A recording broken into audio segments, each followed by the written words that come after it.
స్నేహ యోహాను సువార్త 19:26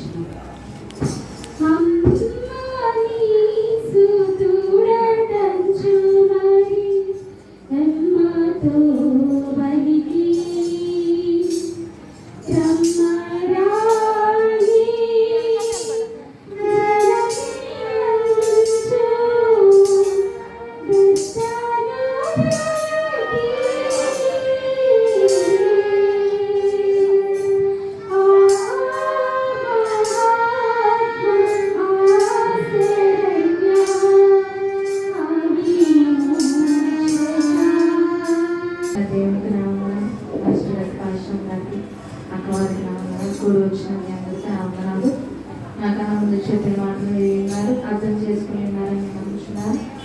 దేవుడి సేవలో పలికిన 7 మాటల్లో 2 మాటలు మనం ముందే వినేసాము. మూడో మాట ఏమిటంటే అమ్మ ఇదిగో నీ కుమారుడు అని యోహాను సువార్త 19:25, 26, 27.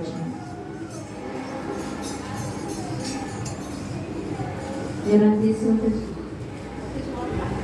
యోహాను సువార్త 19:25, 26, 27. ఆయన తల్లియు ఆయన తల్లి సహోదరియు అదే ఆయన తల్లియు ఆయన తల్లి సహోదరియు క్లోపా భార్య అయిన మరియయు మగ్దలేన మరియయు యేసు శిలువ యొద్ద నిలుచుండిరి. యేసు తన తల్లియు తను ప్రేమించిన శిష్యుడును దగ్గర నిలుచుండుట చూచి అమ్మా ఇదిగో నీ కుమారుడని తన తల్లితో చెప్పెను. తర్వాత శిష్యుని చూచి ఇదిగో నీ తల్లి అని చెప్పాను. ఆ గడియ నుండి ఆ శిష్యుడు ఆమెను తన ఇంట చేర్చుకొనెను. అటు తరువాత మూడో మాట అమ్మా ఇదిగో నీ కుమారుడని చెప్పాడు. అంటే దేవుడు అంత ఘోరమైన సిలువలో ఉండి కూడా ఈ లోకంలో తన తల్లి బాధ్యతను మర్చిపోలేదు. ఈ మాటకి అర్థం ఏంటంటే బాధ్యత, తల్లి బాధ్యత, తండ్రి బాధ్యత, ప్రేమ, తల్లిదండ్రుల పట్ల ఉన్న ప్రేమ, నమ్మకము. అంత ఘోరమైన సిలువలో ఆయన ఎర్రటండలో అన్ని గాయాలతో నిండి అంత మాట్లాడలేని పరిస్థితిలో ఉండి కూడా దేవుడి సిలువలో మూడో మాటగా నా తల్లి గురించి అని తన తల్లి గురించి బాధ్యతను వహించి పారిపోయిన శిష్యులలో యోహాను తనకిష్టమైన శిష్యుడిగా ఉండి అక్కడ దేవుడిని బంధింపబడినప్పుడు అక్కడ అందరు శిష్యులు విడిచి వెళ్ళిపోయినా కానీ దేవుడిని సిలువ వేసేటప్పటికి మరలా వచ్చి దేవుని సిలువ దగ్గర తన తల్లి పక్కన కూర్చున్నాడు. అప్పుడు శిష్యుని తనకు ఇష్టమైన శిష్యుని చూసి తన తల్లి బాధ్యతను అప్పగించాడు. అదే మనమైతే ఈ లోకంలో మన తల్లి మాట మనం సరిగ్గా నిర్గమకాండం 20:12 10 ఆజ్ఞలో ఒక ఆజ్ఞ తల్లి గురించి, తల్లిదండ్రుల గురించి కూడా ఉండదు. ఒకసారి చూసుకుందాం. నిర్గమకాండం 20:12.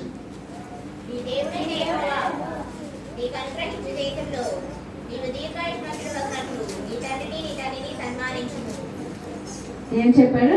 నీవు దీర్ఘాయుష్మంతుడు అయినట్టు. దీర్ఘాయుష్మంతుడు అంటే ఏంటి అర్థం?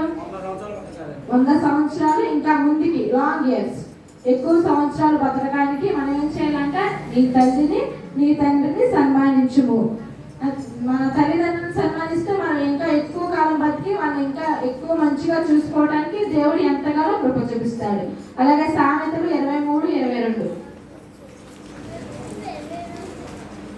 సామెతలు 23:22.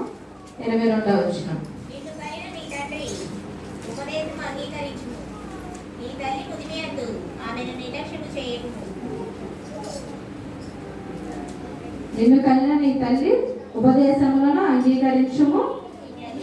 నీ తల్లి ముదిమియందు ఆమెను నిర్లక్ష్యం చేయగము. నీ తల్లి ముదిమియందు అంటే వృద్ధాప్యంలో వచ్చినప్పుడు ఆమెను మనం ఏం చేయకూడదు? నిర్లక్ష్యం చేయకూడదు. ఆమె పిల్లల కన్నా దగ్గర నుంచి మన బాల్యం నుంచి మనల్ని ఎంతగానో జాగ్రత్తగా చూసుకొని ఎవరెన్ని మాటలన్నా, ఎవరెంత దూషించినా, నిందించినా, ఎన్ని మాటలు భరించినా కానీ మనం ఎంత బాగా చూసుకుందో, మనల్ని ఎంతగా పెంచిందో, మన చదువుల విషయంలో అయినా వేటి విషయంలో అయినా మనం తన కంటి పాపలే బాగా చూసుకుంటుంది. అలా అని కొంతమంది పిల్లలు ఏం చేస్తారంటే పెళ్ళిళ్ళు అయ్యాకైనా తమ భర్తల దగ్గర అయినా ఇంకా జాబ్స్ వచ్చాక మంచి జాబ్స్ చేస్తున్నప్పుడు వాళ్ళు వృద్ధాప్యంలో ఉన్నప్పుడు ఇవేం వారికి గుర్తుండవు. ఇవేమి గుర్తుందో వాటిని గతించిపోయిన వాటిని మర్చిపోతారు. అలా కాకుండా మనం ఏం చేయాలి? ముదిమి యందు వారిని నిర్లక్ష్యం చేయకుండా. ఇప్పుడున్న జనరేషన్లో అయితే ఇవి వచ్చే వృద్ధాశ్రమాలు, అవి ఇవి వచ్చే అనాథాశ్రమాలు, వారికి డబ్బులు పే చేసి మరి మన కన్న తల్లిదండ్రులనే అక్కడ ఉంచుతున్నారు. అలాంటి వాళ్ళకి యేసు ప్రభు అయితే లేడు. అంత ఘోర సిలువలో కూడా తన తల్లి బాధ్యతను అయితే మర్చిపోలేదు, తన తల్లిని నిర్లక్ష్యం చేయలేదు. ఈ లోకంలో నాకేంటి పని, నేను హాయిగా నా తండ్రి దగ్గరికి వెళ్ళిపోతాను, ఈ లోక తల్లిదండ్రుల గురించి నేను ఎందుకు ఆలోచించాలనుకోకుండా, తన హృదయం కూడా ఉంచుకోకుండా, ఈ లోకంలో తన ఉన్న తల్లి బాధ్యతను విడిచిపెట్టకుండా, నిర్లక్ష్యం చేయకుండా, ఎలాంటి పరిస్థితిలో ఉన్నా కానీ తనకంటూ ఒక బాధ్యత, తనకంటూ ఒక తోడు కావాలని తన శిష్యుడికి అప్పచెప్పారు. మనం ఇప్పుడు ప్రజెంట్ ఉన్న జనరేషన్ లో వాళ్ళ మాట మనం వినేదేంటిలే, వాళ్ళు ముసలోళ్ళు అయిపోయాక ఏంటో వాగుతూ ఉంటారు, గొరుగుతూ ఉంటారు, వాళ్ళ మాట మనం ఎందుకు పట్టించుకోవాలి, మనందరం మంచి ఫ్యూచర్ ఉంది, మంచి జాబ్స్ చేసుకుంటే ఆమె వృద్ధాశ్రయంలో వేసేస్తే ఆమె అక్కడ ప్రశాంతంగా ఉంటుంది అన్న ఆలోచన అయితే మనకు రాకూడదు. దేవుడి బిడ్డలమైన మనం ఆయన సన్నిధానానికి వచ్చి ఆయన మాట నిలుచున్నప్పుడు, ఆయన వాక్యానుసారంగా మనం జీవిస్తున్నప్పుడు ఈ తల్లిని ఎలా చూసుకోవాలా ఈ బైబిల్లో ఉన్న ప్రకారం మనం నేర్చుకుంది. నిన్ను కన్న తల్లిని ఆనందపరచవలెను, నీ తల్లిదండ్రులను నీవు సంతోష పెట్టవలను, నీవు కన్న తల్లిని ఆనందపరచవలను.